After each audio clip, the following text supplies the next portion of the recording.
السلام علیکم ورحمۃ اللہ وبرکاتہ۔ نبی کریم صلی اللہ علیہ وسلم اپنے پیارے صحابہ کرام رضوان اللہ علیہم اجمعین کو مختلف ورزشوں میں شرکت کرنے کی ترغیب دیتے تھے۔ الگ الگ ورزشوں میں شرکت کرنے کی، ورزشوں میں حصہ لینے کی ترغیب دیا کرتے تھے۔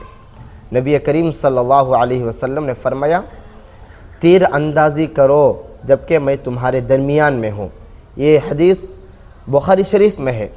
ایک اور جگہ مسلم شریف کی حدیث ہے، اللہ کے نبی صلی اللہ علیہ وسلم نے صحابہ کرام سے فرمایا، الا ان القوۃ الرمی، یہ جملہ 3 مرتبہ ارشاد فرمایا، الا ان القوۃ الرمی، الا ان القوۃ الرمی، سنو طاقت تیر اندازی میں ہے، طاقت تیر اندازی میں ہے، سنو طاقت تیر اندازی میں ہے۔ یہ حدیث مسلم شریف میں ہے۔ اس لیے ہم کو بھی چاہیے کہ ہم جو بدن کی ورزش ہو، ذہنی ورزش ہو، ایسے کھیل کھیلنا چاہیے، اور ایسے کھیل کھیلنے سے پرہیز کرنا چاہیے جس میں وقت کا ضیاع ہو، مال کا ضیاع ہو، جان کا ضیاع ہو۔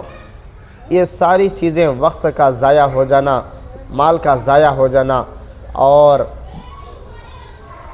آدمی کا ضائع ہو جانا، یہ سب بیکار کے کھیل ہیں۔ اس سے اجتناب کرنا چاہیے، اس سے بچنا چاہیے۔